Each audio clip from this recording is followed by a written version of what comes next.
ओम साईं राम हमारे प्यारे बाबा के प्यारे भक्तों। मैं साईं की बेटी एक बार फिर से आपका आपके बाबा के चैनल साईं संजीवनी पर तहे दिल से स्वागत करती हूँ। आज का अनुभव बाबा की एक प्यारी बेटी का है, जिन्होंने बचपन से लेकर आज तक बाबा की कई लीलाओं का अनुभव किया है, जिनमें से मुख्य तौर पर वो 2 लीलाओं का वर्णन यहाँ पर बताती हैं। वो कहती हैं कि जीवन में उतार चढ़ाव आना तो सुनिश्चित ही है, क्योंकि हम इस जन्म में आए ही इसलिए हैं ताकि जो हमारे शेष कर्म रहे हैं वो नष्ट हो सके। तो दुख सुख तो आना तय है, लेकिन यदि हमारे अशुभ कर्म समाप्ति की ओर होते हैं तो परमात्मा हमें किसी संत के चरणों की आगमन दिखा देता है, हमें रास्ता मिल जाता है श्री बाबा का। और जब हमें श्री बाबा का रास्ता मिल जाता है तो हम प्रगति की ओर जाते हैं, हम दुख में स्थिर रहते हैं और सुख में अभिमानित नहीं होते। उनके इतने श्रेष्ठ विचार श्री बाबा के द्वारा उनके अंदर आए हैं। अब वो बताती हैं कि जब उनकी शादी हुई तो शादी के बाद उनकी जो वैवाहिक जीवन था वो काफ़ी उथल पुथल भरा था।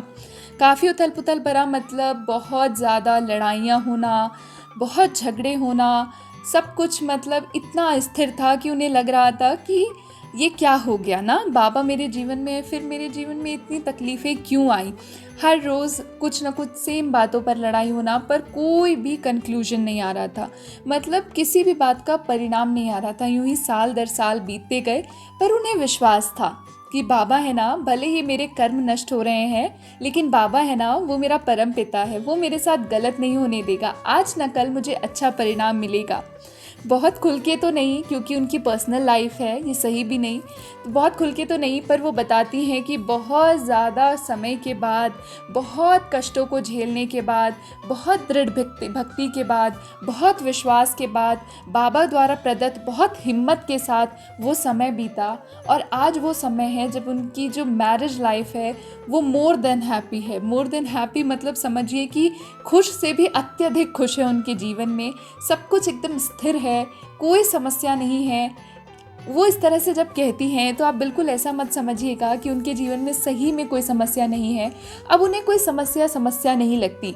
उन्हें लगता है कि जब इतनी बड़ी समस्या, जो उनकी शादी, जो उन्हें असंभव लगता था कि अब तो ठीक हो ही नहीं सकता सब कुछ, सब बोलते थे कि इस शादी का कोई फ्यूचर नहीं है वगैरह वगैरह, तब उन्होंने हिम्मत नहीं हारी, बाबा ने उन्हें उस रास्ते पे जिता दिया। तो अब जो छोटी मोटी समस्याएं उनके जीवन में आती रहती हैं, उन्हें वो समस्याएं मानती नहीं है। कहती है वो तो मेरे बाबा हैं, वो छोटा छोटा टेस्ट लेते रहते हैं और वो खुद ही मुझे पास करते रहते हैं, मुझे तो बस उनके विश्वास पर, उनके नाम पर आगे बढ़ते जाना है और कुछ नहीं।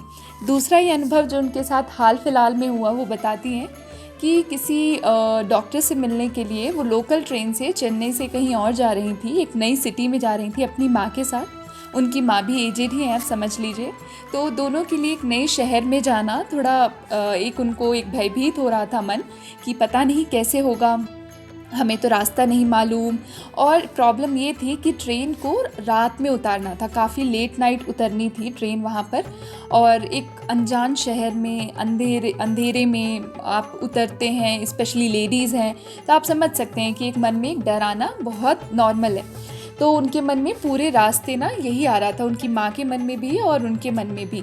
दोनों एक दूसरे से चर्चा कर रहे थे कि बस कुछ नहीं होता, उनको डर आ रहा था, पर बोल रहे थे नहीं नहीं बाबा है ना, कुछ नहीं होगा, हम आराम से उतर जाएंगे और बाबा हमें कैसे भी करके आराम से डेस्टिनेशन तक पहुंचा देंगे, रूम दिलवा देंगे, जो भी है पहुंचा देंगे।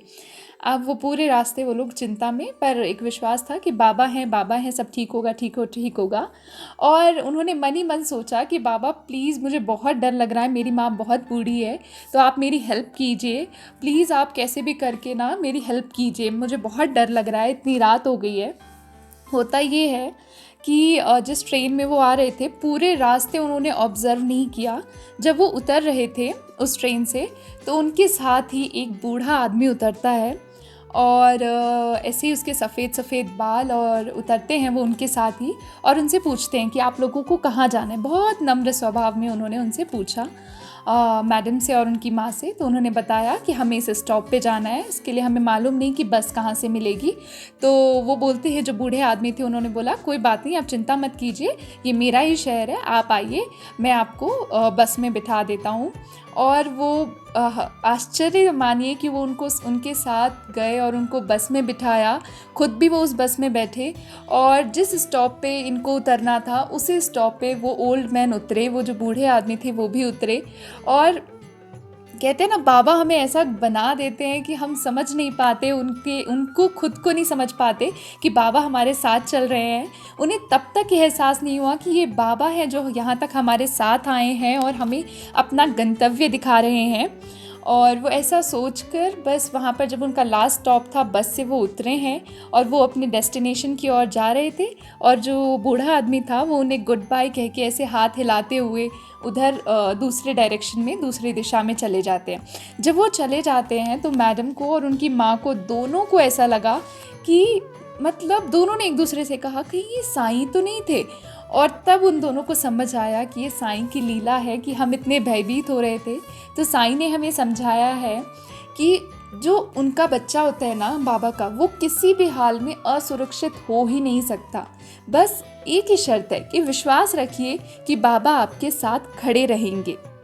कोई आपको छोड़ दे, कोई आपको पकड़ ले, प्रेम करे ना करे, ठुकरा दे, दर्द दे, तकलीफ दे, नहीं फ़र्क पड़ता। साईं है ना तो सब है, साईं है तो सुरक्षित है, साईं है तो संभव है, साईं है तो सब कुछ है।